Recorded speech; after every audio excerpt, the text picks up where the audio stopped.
Ustaz Adi, kami ingin tabayun tentang ceramah tausiah Ustaz di YouTube bahwa musik itu halal atau dibolehkan. Jazakallah khair. Antum kapan melihat tayangan saya? Ini poin pertama. Atau antum melihat utuh atau tidak? Yang kedua, apakah antum hadir di majlis itu cuma melihat atau cuma melihat cuplikan? Yang ketiga, dalam suasana apa saya menjawab pertanyaan itu?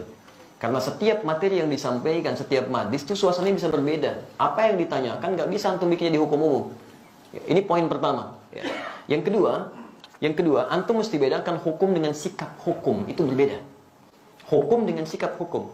Kalau antum ditanya hukum, antum mesti jujur. Gak boleh antum ambil sesuai selera antum aja. Yang pengen saya begini, itu sampaikan. Yang menurut Nabi padahal benar, antum tutupi karena hanya jamaah ikut keinginan antum. Itu gak boleh. Dosa itu antum. Sikap hukum itu beda.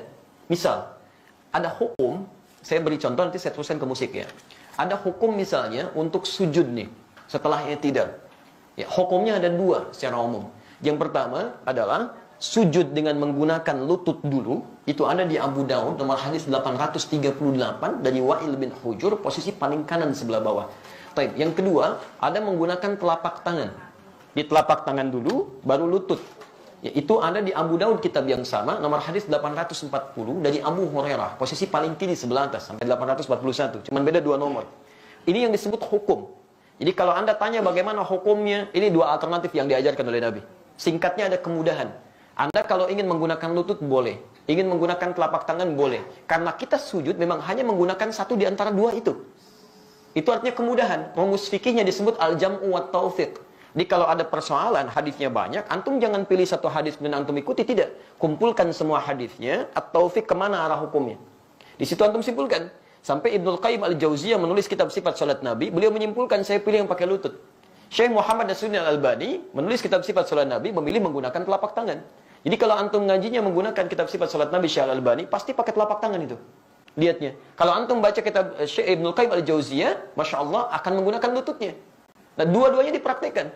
Nah, jadi kalau antum menggunakan lutut benar, menggunakan telapak tangan benar, yang salah itu ya menggunakan selain keduanya.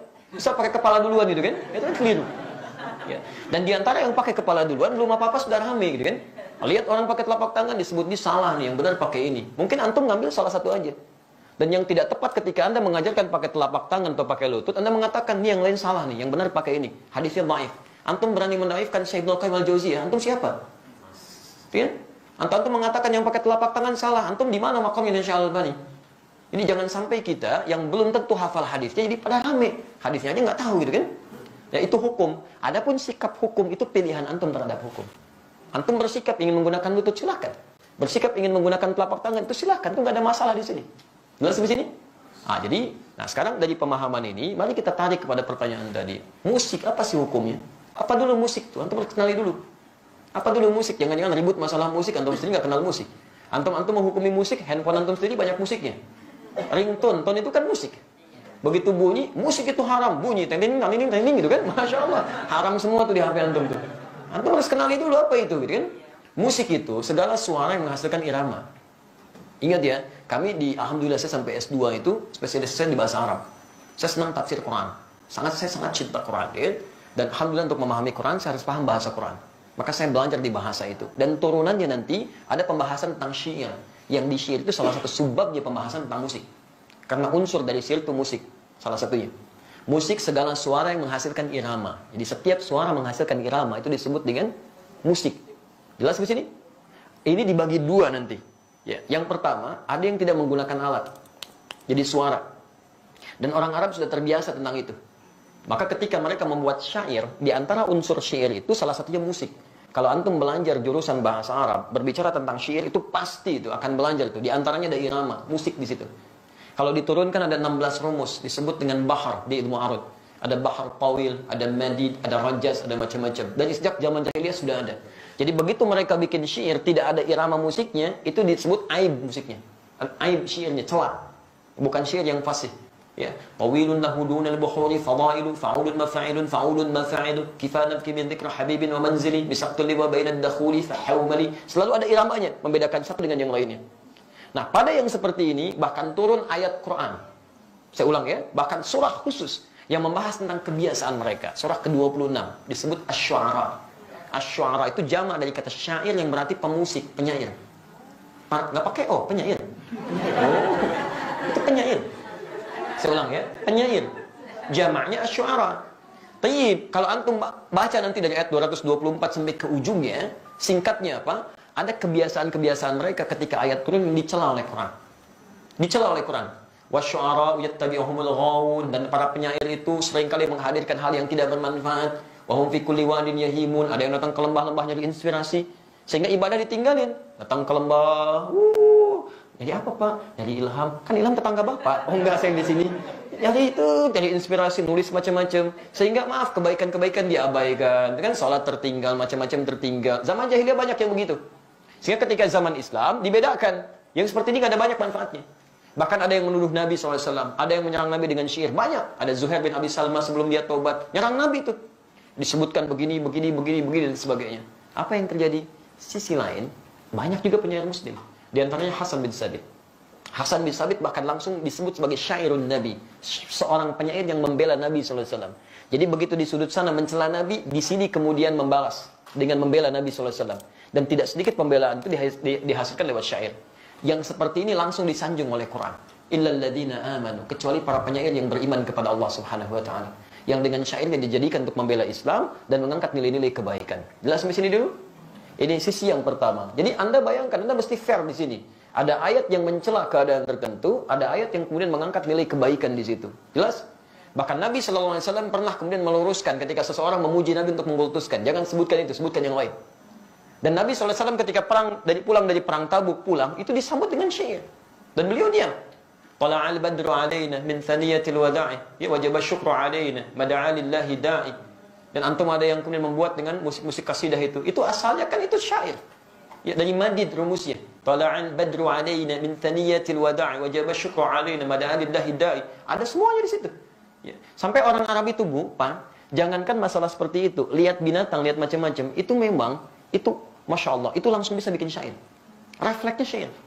Itu lihat burung aja, burung bulbul lompat-lompat bikin syair.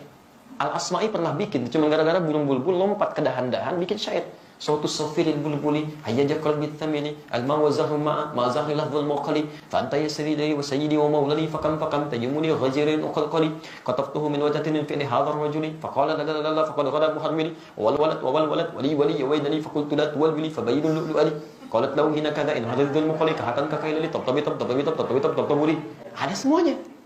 Dia bikin itu. Dan dalam suasana membuat itu Nabi biasa saja. Jadi ketika buruk dicela oleh Nabi, ketika baik didiamkan oleh Nabi. Maka dari sini ulama sepakat dalam persoalan syair, musik yang berasal dari suara. Awas ya, berasal dari suara itu terbagi pada dua bagian.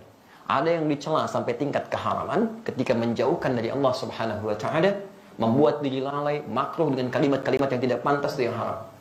Jelas? Tapi kalau yang dimaksudkan kalimat-kalimat kebaikan, sampai Imam Syafi'i punya syair disebut Diwan Asy-Syafi'i, ajakan pada kebaikan, ketaatan di situ, itu dibenarkan oleh para ulama. Tidak ada masalah di situ, yang disebut dengan hukum boleh. Jelas di sini? Jadi pernyataan saya jangan di framing gitu kan, jangan dipotong seakan-akan Ustaz dibolehkan ini. Kata siapa? Saya nggak pernah membolehkan itu. Hukumnya ada di Quran, turun sejarahnya, antum bisa lihat, ini yang tidak boleh, ini yang boleh. Sekarang alat musik. Bagaimana dengan alat-alat musik? Antum bisa perhatikan kalau munculkan hadis-hadisnya, ada yang langsung dicela, bahkan didekatkan dengan zina. Kan? Allah Subhanahu akan datang di masa nanti orang-orang menghalalkan zina, menghalalkan khamar dan menghalalkan alat-alat musik, gitu kan? Pernah dengar hadisnya? Tayyib, itu apa yang dicela? Hal-hal yang bisa menyesatkan kita pada keburukan, yang menjauhkan dengan Allah Subhanahu wa taala. Bahkan disebutkan oleh Nabi, seruling itu bagian dari panggilan setan, gitu kan? Karena ketika dia digunakan banyak orang maksiat di situ. Ya, minum khamar, ada yang mabuk-mabukan, ada yang berzina, ada yang macam-macam. Silakan cek ya, silakan antum cek. Setiap kali menemukan musik di tempat-tempat yang tidak baik, pasti turunannya maksiat. Itu yang jatuh haram di situ. Haram dan seterusnya. Tapi ada di antara hadis-hadis yang antum pernah lihat, bukankah pernah Nabi SAW datang ke rumahnya Sayyidah Aisyah?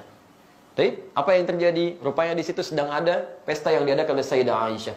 Sedang bergembira. Tiba-tiba ada dua di antara khadimahnya sedang bermain gendang gitu kan? Baik, tobul. Dia sedang kemudian bersyair. Datang Abu Bakar. Ketika Abu Bakar datang dikatakan, Abi mazmuri syaitani fi baitin Nabi SAW. Ini yang setan ada di rumah Nabi? Kata Nabi, biarkan, daha ya Abu Bakar. Falikul yawmatin 'id. Karena setiap orang, setiap umat punya hari rayanya. Biarkan aja katanya. Jadi ada yang dibiarkan oleh Nabi, ada yang tidak diperkenankan. Tapi pembiaran Nabi itu juga bukan menjadikan Nabi fokus kepadanya. Nabi nggak fokus. Nabi nggak pernah misalnya pikirin itu, nggak pernah nikmati itu. Jadi beliau biarkan, tapi beliau nggak mencela. Jelas di sini? Ini menunjukkan bahwa pada hakikatnya Nabi tidak mengutamakan tentang musik itu. Yang walaupun itu dibenarkan sebagian yang tadi itu. Tapi kemudian beliau tidak hindarkan karena dikhawatirkan nanti umatnya malah fokus kepada hal demikian. Jadi ada yang dibenarkan oleh Nabi, tidak seketika dilarang dalam sifat-sifat yang seperti tadi. Adapun yang tadi alat musik yang lain, yang digunakan pada sesuatu yang maksiat, yang tidak baik, itu yang dihukumi haram oleh agama. Dan pada hakikatnya alat tuh nggak ada hukumnya. Alat benda nggak ada hukumnya. Saya mau tanya, apa hukumnya golok? Apa hukumnya pisau? Nah, antum belajar usul fikih dulu. Hukum itu tidak melekat pada benda. Hukum itu melekat pada amalan. Ingat, pada amal, bukan pada benda. Golok digunakan untuk apa? Kalau digunakan untuk sembelih hewan korban, maka hukumnya dia halal. Tapi kalau digunakan untuk, nah ini poinnya. Misal, ancam orang, bunuh orang. Saya kemarin ke Bali, Masya Allah, ya. Begitu turun dari rumah makan, ada seorang, Ustaz, mohon Ustaz untuk makan hari ini aja, untuk makan hari ini aja. Tapi yang dipegang, golok, kemudian pisau, ditutup, bagi di hadapan ke kita. Begini, Ustaz, tolong untuk makan hari ini. Masya Allah. Itu luar biasa, kan? Itu luar biasa. Dia meminta dengan cara yang tidak elok, gitu kan? Walaupun kita paham maksud dia butuh sesuatu. Tapi dia katakan, ini loh pisau saya. Ini golok saya, gitu kan? Itu nggak boleh yang seperti itu. Itu haram hukumnya golok digunakan demikian. Jelas ya? Baik, jadi teman-teman, ketika saya ditanya hukum, saya jelaskan inilah hukumnya begini. Tapi kalau Anda tanya saya, apa sikap hukum saya? Kalau saya menjauhi itu. Saya jauhi gitu kan. Saya tinggalkan, saya jauhi. Sekalipun saya paham teorinya. Dan dari situ saya paham, orang barat mengambil rumus-rumus musik dari situ. Saya sampai hafal. Hafal saya rumus gitar, rumus piano, saya hafal. Karena mereka ngambil dari situ, saya pelajari itu. Tapi saya nggak pernah main begituan. Apakah kalau kita menghafal sesuatu, kalau tas disebut saya membolehkan? Belum tentu. C, D, F, G, A, B, C, D, F, C, D, F, G, D, F, G, A, B, C, D, A, B, C, D, F, G, A, F, G, A, B, C, D, E, B, C, D, F, B, C, D, A, B, B, C, D, B, C, D, A, B, C, D, A, B, C, D, A, B, C, antum aja belum tentu tahu tuh. Jadi kita membaca sesuatu bukan berarti kita masuk di dalamnya, tidak gitu kan. Untuk merumuskan rumus hukum yang boleh, yang tidak boleh. Antum mungkin biasa, tapi bagaimana dengan orang-orang yang profesi di dalamnya? Ada yang mengajar begini, ada yang begitu. Saya mesti berikan pendalaman hukum seperti ini. Tapi sikap saya seperti ini. Jelas di sini? Baik. Antum boleh tidak sepakat, tapi jangan sampai ketidaksepakatan itu menjadikan kita harus saling mencela. Itu nggak boleh. Nggak boleh. Dalam tidak sepakat pun nggak boleh mencela.